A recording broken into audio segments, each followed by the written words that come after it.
बिस्मिल्लाहिर्रहमानिर्रहीम। Class today we are going to discuss chapter number 4 of first year physics, जिसका name है work and energy. इसका first article है work done by constant force. हमें इस article में सीखना है कि वर्क डन क्या होता है और अगर फोर्स कांस्टेंट हो जाए तो तब वर्क डन क्या होता है।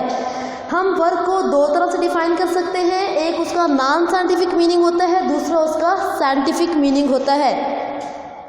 सबसे पहले हम डिस्कस करते हैं कि नॉन साइंटिफिक मीनिंग क्या होता है। आप क्लासरूम में बैठे हैं, आप वर्क कर रहे हैं, आप बुक को पढ़ रहे हैं, आप सोचेंगे कि आप वर्क कर रहे हैं, बट कोई फिजिस्ट आता है, वो कहते हैं कि नहीं, आप वर्क नहीं कर रहे। इट मीन्स कि साइंस के लिहाज से वर्क को किसी और तरह से डिफाइन करना होगा।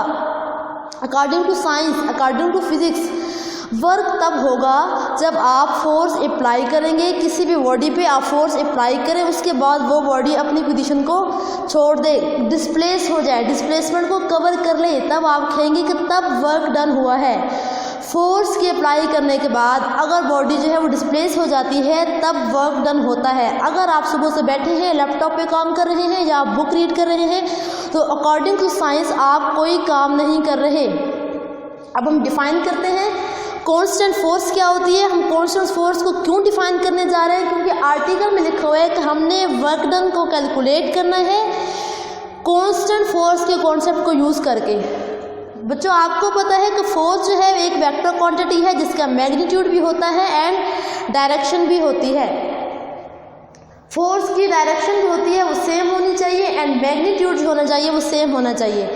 अगर हम कांस्टेंट फोर्स की बात करें तो उसको हम इस तरह से डिफाइन करेंगे कि अगर फोर्स का मैग्नीट्यूड एंड डायरेक्शन दोनों सेम है तो इट मीन्स फोर्स क्या है, कांस्टेंट। आपने एक ब्लॉक लिया, वुडन ब्लॉक, आप उस पर फोर्स अप्लाई कर रहे हैं, आप उसको इस साइड पे पुल कर रहे हैं, फोर्स लगा रहे हैं।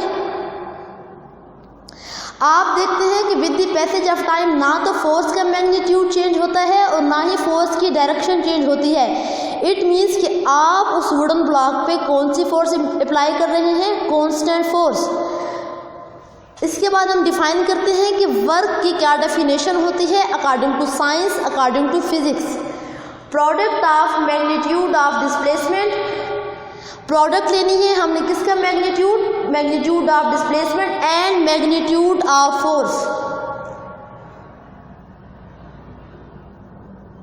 दो चीज़ों का मैग्नीट्यूड लेना है, फोर्स का जो कि हमने अप्लाई की और डिस्प्लेसमेंट का जो कि कवर हुआ, उन दोनों का मैग्नीट्यूड। फोर्स किस डायरेक्शन में लेनी है, in the direction of displacement. Force की वो वाली डायरेक्शन हमने कंसिडर करनी है जो कि डिस्प्लेसमेंट के अलॉन्ग होगी। इस चीज़ को हम बाद में एक्सप्लेन करते हैं कि इसका क्या मतलब है। इसको हम कहते हैं कि क्या हो गया, वर्क डन। फोर्स की अप्लाई करने के बाद बॉडी को डिस्टेंस कवर करें, आप उस फोर्स और उस डिस्प्लेसमेंट को मल्टीप्लाई कर दें तो क्या हो जाएगा, वर्क डन हम कैलकुलेट कर लेंगे।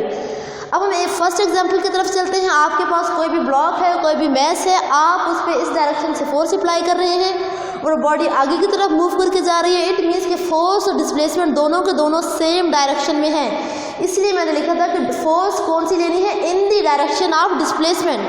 अब फोर्स और डिस्प्लेसमेंट दोनों सेम डायरेक्शन में है, इट मीन्स कि हम इन दोनों को मल्टीप्लाई कर सकते हैं। W इज इक्वल टू क्या आ जाएगा, FD। इसका मैथमेटिकल रिलेशन क्या आ गया बच्चों, W is equal to FD। अब हम एग्जाम्पल 2 की तरफ चलते हैं, बट जहाँ पे सिनेरियो थोड़ा सा चेंज है।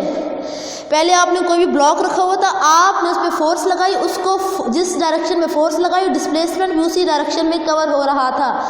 बट यहाँ पे अब कोई भी ब्लॉक है जिसका मैस होगा कोई ना कोई, आप उसको धागे के साथ बांधें या रस्सी के साथ बांधें तो आप उसको किसी न किसी सर्टन एंगल पे उसको पुल कर रहे होंगे। मतलब आपकी फोर्स जो है वो किसी न किसी एंगल पे लग रही होगी। इसके एग्जांपल मैं आपको ऐसे देती हूँ। आप ज़मीन पे कोई भी वुडन ब्लॉक रखें, उसको रस्सी के साथ बांध के उसको अपनी तरफ खींचें, इट मीन्स फोर्स किसी न किसी एंगल पे है और डिस्प्लेसमेंट जो है आपका अर्थ के अलाउंग कवर होगा।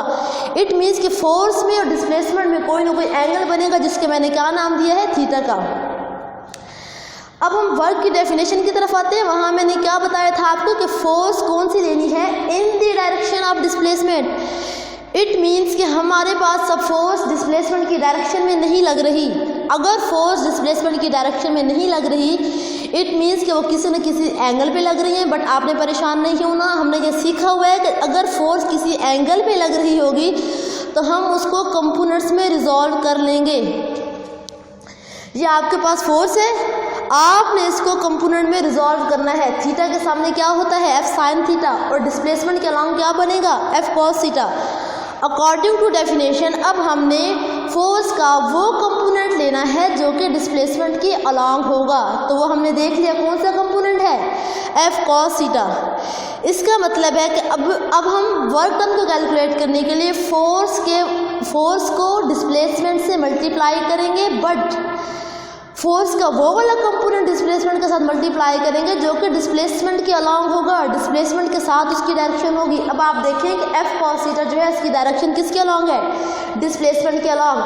अब आप इधर देखिए W is equal to F cos theta, आपने फोर्स का वो कंपोनेंट लिया जो कि डिस्प्लेसमेंट के अलाउंग था और साथ में डिस्प्लेसमेंट को मल्टीप्लाई कर दिया। आपके पास एक्सप्रेशन क्या आ गया, W is equal to F D cos theta. अब आपको पता है कि जब आप कॉस थीटा को हटाएंगे, जहाँ पे डॉट भी लग सकता है, W is equal to F dot D. इसका मतलब है कि हम इसको किसी और तरह से भी डिफाइन कर सकते हैं वर्क डन को, dot product of force and displacement. इसको हम क्या कह सकते हैं, work done. Dot product of force and displacement, इसको हम क्या कहेंगे, वर्क डन। अब आपको पता है कि जब दो वेक्टर्स को हम मल्टीप्लाई करते हैं और साथ में डॉट प्रोडक्ट का कॉन्सेप्ट यूज करते हैं तो उनका जो आंसर आता है वो एक स्केलर क्वांटिटी होती है। तो इसलिए हम कहेंगे कि ये कौन सी वर्क डन क्या है, हमारे पास एक स्केलर क्वांटिटी है।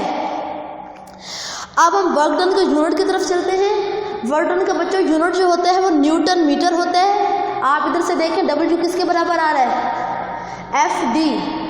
आपको पता है कॉस थीटा का तो यूनिट होता नहीं है। फोर्स को यूनिट मैंने क्या लिख दिया, न्यूटन, और डी को यूनिट मैंने क्या लिख दिया, मीटर, न्यूटन मीटर। अब 1 न्यूटन मीटर जो होता है बच्चों वो 1 जॉउल के इक्वल होता है। इसको अगर हम ऐसा यूनिट्स में लिखना चाहें तो हम इसको लिखेंगे किलोग्राम मीटर स्क्वायर पर सेकंड स्क्वायर। इसके ऐसा यूनिट के अलावा कुछ सीजीएस यूनिट भी है जिसको हम कह सकते हैं कि हमारे पास 1 जॉउल जो होता है वो 10⁻⁷ अर्श के इक्वल होता है। इसके अलावा अदर यूनिट्स भी हैं जिस तरह कैलोरी वगैरह, इसके अलावा मजीद यूनिट्स भी हैं जिनको हम डिस्कस नहीं करेंगे। अब बच्चों हम कंडीशंस की तरफ आते हैं कि वर्क डन 0 कब होगा, वर्क डन पॉजिटिव कब होगा एंड वर्क डन नेगेटिव कब होगा। सबसे पहली कंडीशन डिस्कस करते हैं कि जब आपका वर्क डन 0 हो गया। अब आपको पता है कि वर्क डन किसके बराबर है, W is equal to F D cos theta. एक टर्म एफ हो गई, दूसरी डी हो गई, तीसरी कॉस थीटा। इसका मतलब है कि हमने फोर्स के साथ डील करना है, डिस्प्लेसमेंट के साथ डील करना है एंड थीटा के साथ डील करना है। अगर आपकी फोर्स 0 हो जाती है, फोर्स 0 हो जाएगी तो आपका वर्क डन भी क्या हो जाएगा, 0, क्योंकि एक्सप्रेशन क्या है, W is equal to F D cos theta. Force 0 हो जाएगी तो आपका वर्क डन क्या हो जाएगा, 0। लेट्स सपोज मैं यहाँ पे खड़ी हूँ, मैं इस बोर्ड पे कोई फोर्स नहीं लगा रही, इट मीन्स कि फोर्स 0 है तो मेरा वर्क डन भी क्या हो गया, 0।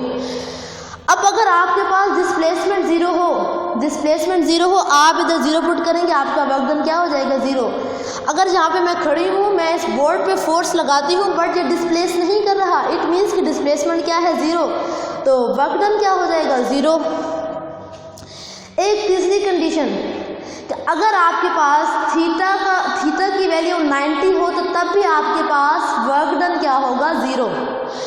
इसके लिए बच्चे मैंने आपको एक मिसाल देनी है कि जिस तरह आप पानी की बाल्टी है, आप उसको उठा के जा रहे हैं, इट मीन्स कि आप फोर्स जो है ऊपर की तरफ लगा रहे हैं, फोर्स आप इस डायरेक्शन में लगाएंगे और आप आगे की तरफ मूव करेंगे, इट मीन्स कि फोर्स अपवर्ड है और आपका डिस्प्लेसमेंट जो है वो फॉरवर्ड है। अब एंगल कितना बन रहा है, 90। आपने बकेट उठाई, फोर्स ऊपर है, डिस्प्लेसमेंट इस डायरेक्शन में है, तो इनके दरमियान में एंगल कितना बन रहा है, 90। इट मीन्स के जब थीटा की वैल्यू 90 होगी तो आपका वर्क डन क्या होगा, 0। यूजुअली तो हम यही बोलेंगे कि जब हम पानी की बकेट उठा के जा रहे हो तो वर्क कर रहे हैं, बट अकॉर्डिंग टू साइंस हम वर्क नहीं कर रहे क्योंकि हमने एंगल की कंडीशन को भी देखना है। अगर एंगल 90 बन रहा होगा तो cos 90 उस एक्सप्रेशन को हम यहाँ पे पुट करेंगे तो वर्क डन क्या हो जाएगा, 0। अब हम बात करते हैं कि वर्क डन पॉजिटिव कब होता है। अगर थीटा 0 हो जाए तो वर्क डन क्या होगा, पॉजिटिव। इसकी मैं आपको एग्जांपल देती हूँ कि अगर आप फोर्स और डिस्प्लेसमेंट दोनों की डायरेक्शन सेम ले लें, फोर्स की डायरेक्शन भी ये हो और डिस्प्लेसमेंट की डायरेक्शन भी यही हो, तो आपके पास थीटा क्या होगा, 0। इसकी एग्जांपल मैं आपको ऐसे देती हूँ। आप कंस्ट्रक्शन में जो हाथ वाली रडी इस्तेमाल करते हैं जिसमें आप ईंटें वगैरह उठाते हैं, आप उस पर फोर्स लगाते हैं, फोर्स भी फॉरवर्ड डायरेक्शन में है, आपका डिस्प्लेसमेंट भी फॉरवर्ड डायरेक्शन में है। इट मीन्स एंगल क्या बन रहा है, 0, तो आपका वर्क डन क्या होगा, मैक्सिमम। अब हम बात करते हैं वर्क डन आपका नेगेटिव कब होगा। अगर बच्चों थीटा की वैल्यू आप 180 पुट कर दें, cos 180 क्या होता है, -1, तो आपका वर्क डन क्या हो जाएगा, नेगेटिव। अब हम डेली लाइफ में से कुछ एग्जांपल लेते हैं कि वर्क डन कब कब नेगेटिव होता है। फर्स्ट एग्जांपल में मैंने लिखा हुआ है कि work due to friction, friction की वजह से वर्क डन क्या होता है, नेगेटिव। लेट्स सपोज मैं आगे को मूव कर रही हूँ, एयर की फ्रिक्शन मुझे पीछे को धकेल रही है, मेरा डिस्प्लेसमेंट आगे को है बट एयर की फ्रिक्शन मुझे पीछे को पुल कर रही है, तो इट मीन्स कि फोर्स आगे, डिस्प्लेसमेंट आगे को, फोर्स पीछे को, तो एंगल कितना बनेगा, फोर्स आगे को लग रही है, डिस्प्लेसमेंट आगे को है और फोर्स आप पीछे की तरफ लग रही है, आपका एंगल क्या बनेगा, थीटा इज इक्वल टू 180। आपका वर्क डन तब क्या होगा, नेगेटिव। अगर आप कोई बॉल है या कोई चीज़ है वो ऊपर की तरफ फेंकते हैं, आपको पता है आप चाह रहे हैं कि डिस्प्लेसमेंट ऊपर की तरफ कवर हो, बट ज़मीन की ग्रेविटी उसको पुल कर रही है, ज़मीन की ग्रेविटी उसको पुल करेगी, फोर्स नीचे की तरफ, उसका डिस्प्लेसमेंट जो है वो ऊपर की तरफ। इट मीन्स के एंगल क्या बनेगा, फोर्स ऊपर की तरफ है, डिस्प्लेसमेंट जो है वो ऊपर की तरफ है और ज़मीन की ग्रेविटी उसको पुल कर रही है नीचे की तरफ, तो एंगल क्या बनेगा, 180। आपका वर्क डन क्या हो जाएगा, नेगेटिव। मतलब आपका वर्क डन जो होगा वो बहुत कम होगा या उसकी जो मैग्नीट्यूड है वो क्या होगा, नेगेटिव। इसी तरह जब एक गाड़ी हम चला के जा रहे होते हैं तो गाड़ी का डिस्प्लेसमेंट आगे की तरफ हो रहा होता है, जब हम उसे सडनली ब्रेक अप्लाई करते हैं तो इट मीन्स हम उसको रोकना चाहते हैं पीछे की तरफ, उस वक्त भी आपका वर्क डन क्या होता है, नेगेटिव।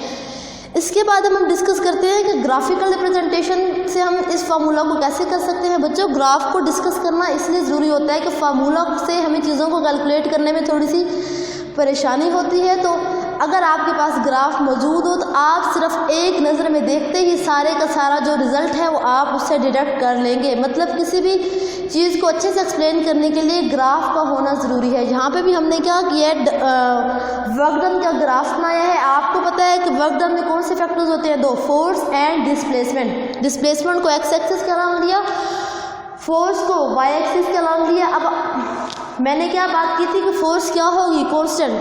फोर्स कांस्टेंट है तो इट मीन्स कि ये एक स्ट्रेट लाइन होगी। कांस्टेंट फोर्स है, फोर्स का मैग्नीट्यूड चेंज नहीं हो रहा, सेम जा रहा है। और डिस्प्लेसमेंट जो है वो एक्स एक्सिस के अलॉन्ग है। यहाँ पे हम वर्क डन कैलकुलेट करेंगे। अगर आप इस कर्व के नीचे का एरिया जो है उसको शेडेड कर दें, उसको शेडेड करने के बाद उसका एरिया जो है आप निकालें तो क्या बनेगा, एरिया ऑफ रेक्टेंगल, जो कि एफ डी बनेगा। मतलब लेंथ क्रॉस विड्थ, इसकी लेंथ और विड्थ को मल्टीप्लाई करेंगे तो आपका आंसर क्या आ रहा है, एफ डी। और हमें पता है कि एफ डी किसके बराबर होता है, वर्क के। इसका मतलब है कि वर्क डन किसके बराबर आ जाएगा, एफ डी के। अब इस कर्व के अंडर जो भी एरिया है हम उसको कहेंगे area under the curve. Area under the curve किस चीज़ को शो कर रहा होगा, वर्क डन को शो कर रहा होगा। बच्चों इस आर्टिकल को हम समराइज कर लेते हैं कि हमने क्या डिस्कस किया है। हमने डिस्कस किया है कि वर्क डन को कैलकुलेट करना है कांस्टेंट फोर्स के कॉन्सेप्ट को यूज़ करके। वर्क को 2 तरह से डिफाइन कर सकते हैं, एक इसका साइंटिफिक मीनिंग, दूसरा उसका नॉन साइंटिफिक मीनिंग। और कांस्टेंट फोर्स क्या होती है, एक ऐसी फोर्स जिसका मैग्नीट्यूड एंड डायरेक्शन क्या होती है, दोनों सेम होती हैं। जब भी आपने लिखना है W = FD cos theta, it means कि फोर्स को हम मल्टीप्लाई कर रहे हैं डिस्प्लेसमेंट के साथ और फोर्स का वो वाला कंपोनेंट ले रहे हैं जो कि डिस्प्लेसमेंट के साथ होगा, डिस्प्लेसमेंट की डायरेक्शन में होगा। इसके बाद हमने क्वांटिटी को देखा कि एक स्केलर क्वांटिटी है, हमने यूनिट को डिफाइन किया। इसके बाद हमने कंडीशंस डिफाइन की कि कंडीशन अगर आपका वर्क थीटा चेंज होता है, फोर्स चेंज होती है, डिस्प्लेसमेंट चेंज होता है तो वर्क डन पे क्या इफेक्ट पड़ता है। उसके बाद हमने पढ़ा कि अगर थीटा 0 होता है तो वर्क डन पॉजिटिव होगा, थीटा 180 होगा तो आपका वर्क डन क्या होगा, नेगेटिव होगा। उसके बाद हमने ग्राफिकल रिप्रेजेंटेशन को एक्सप्लेन किया। होप सो बच्चों आपको इस आर्टिकल की समझ आ गई।